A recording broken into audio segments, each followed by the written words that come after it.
Here we go. Let's talk a little shop. I have a special project for you guys today, and I really want you to knock this out of the park while I'm gone. So I'm going to show you how to do this, and I'm going to expect you to do it exactly like I show you, and maybe even a little bit better. So when I come back, I'm super impressed with what you finished. So here we go. We're going to make these little finger surfboards, which we talked about in class. And so I've done a little bit of prep work ahead of time to have it ready so you can use it, even though next week we're going to eventually get into you using the tools a little bit more. We're going to talk to you a little bit about sandpaper today, and so it's going to be really important you kind of understand this. So I'm going to ask you a question, and you have a quiz when we come back over this. So what I've done is I've taken a piece of wood, and I went ahead and I cut it a certain width on the table saw. Then I went ahead and ripped it again so it's thin like this. Then I went ahead and found a pattern on the internet. And then I went ahead and traced that pattern onto a piece of wood like this. And then I went ahead and cut it out, giving me something that looks like this. All right. So I now have a blank, right? So the blank is basically a piece of wood that's just been simply cut out. There's really nothing special about it except for the fact that it's ready to be sanded. I have two different shapes. I have one that looks like this if you prefer this one, or I have one that looks a little more like that. So you kind of decide which one you want. I have a little bit of each one. Just grab one of them from the sub once you watch the video. All right, here's what we really want to talk about. So we're going to talk about sanding. Sanding is primarily one of the most tedious parts of a project, but it really sets your project apart from other projects that are not sanded very well. It shows a sense of expertise, it shows a sense of being finished, and it really gives it a finished look, which is what we're looking for.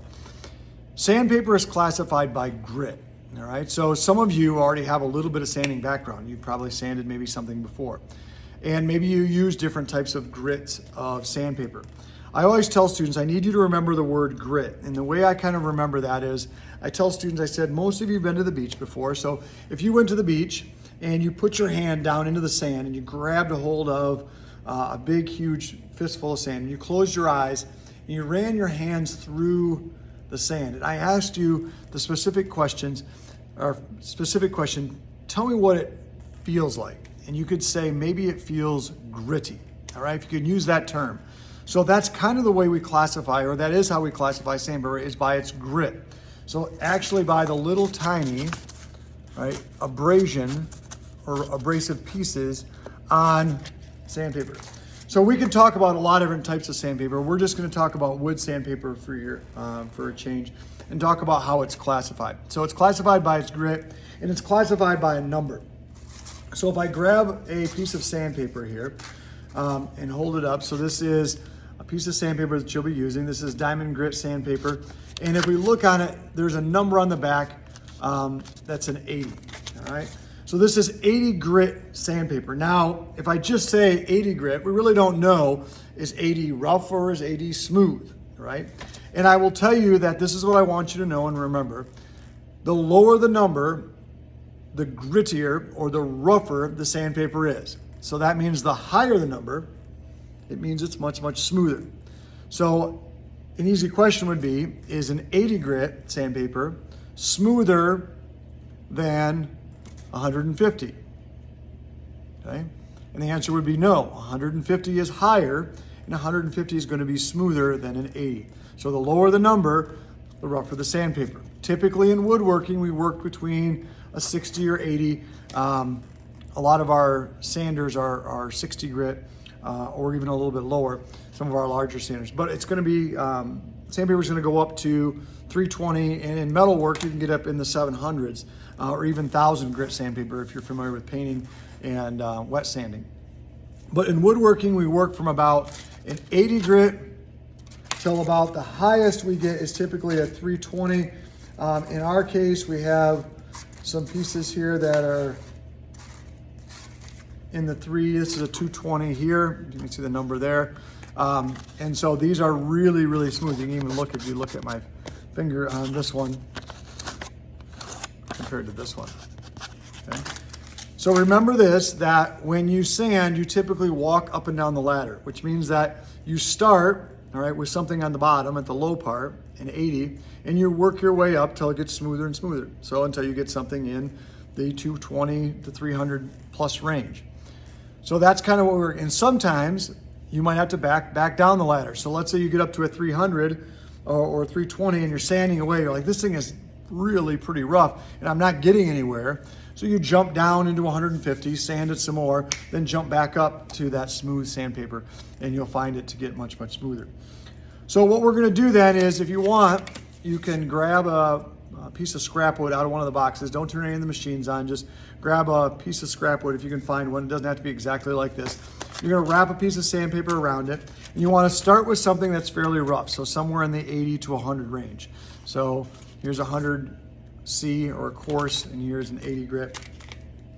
And what I'm gonna do then is I'm gonna start working on the bottom and the sides of my surfboard. So I'm gonna figure out which part I want the bottom to be and which part I want the top. And I'm gonna primarily work over the entire project, but I'm gonna really work on the bottom and really work on the sides. We don't have a really good tool in our classroom to make our project rounded or smooth on the bottom, all right? And so what we're gonna do is we're gonna just keep working away at this thing and just keep sanding and sanding and sanding. And we may hold it on the edge of the table and work on it, and you're just gonna sand and sand away. Once you start getting the shape that you like, retire the 80 grit sandpaper and work on something in the 150 range, all right, and make it smoother. When you get done with that, retire that, and then work with these 220, this little stiffer sandpaper, and really get this smooth. What I'm asking you to try to do, okay, I'll try to get, so if you look at this, there is a huge difference between this and this, right? Hopefully you can see the difference. This is what we're looking for. So it looks like a surfboard. This just looks like a piece of wood that we cut out. Look at how rough it is on the bottom. Right? We want ours to be really super smooth, and we want it to look like a surfboard. If you get it all the way done and you get it sanded, it's super smooth. It's smoother than anybody's in class. You're like, mine is the best. If you can say that, then you know that yours is top notch and you'll be ready to work on it again on Tuesday when we get back. But that's what I'm looking for. Then, if you get it done, go on the internet and look up some surf Hawaiian fancy designs, and I want you to lightly, okay, draw on some designs on the top, not on the bottom, on the top of your surfboard. And then next week we'll go in with a wood burner and we'll wood burn these little designs on our surfboards to finish up, and then we'll connect a string on it, and then we'll connect it to our hand or our finger when we get done. But what I'm asking you to do again is understand how sandpaper is classified. Know that if it's rough or smooth according to the number, and then also know that when you sand, here's going to be on your test for sure. Do you sand with the grain or do you sand against the grain? That is the question. The answer is with the grain. We always sand with the natural grain of the wood when we can. If you look at this piece of wood, right, this is obviously the grain pattern, okay? And we're gonna sand like this. If we sand like this, back and forth, we actually create little tiny scratches that, well, you can see that these are across the grain. You can see these are kind of scratched in there. We'll have to sand those and smooth them out. And that's exactly what this one looked like before I started sanding it, okay? So that's kind of what we want to work on. So we sand with the grain. We classify sandpaper by its grit. We kind of walk the ladder back and forth from low to high and sometimes back down. We classify sandpaper by its number on the back, which is going to be on your quiz as well. Where do I find out what kind of sandpaper it is? And then once you watch the video today, talk to the guest teacher and we'll get you a blank that looks like this, not like the other one, like this. And then you can go to the cabinet, which you'll find all the sandpaper at. Go to the cabinet, the second cabinet that's labeled sandpaper. Find a piece of sandpaper, find a piece of scrap wood, find a spot to work, and go ahead and start sanding that surfboard. And then when you get done with that, find a cool pattern to put on your surfboard. So today's video is brought to you by Pro Classic by Sherwin-Williams.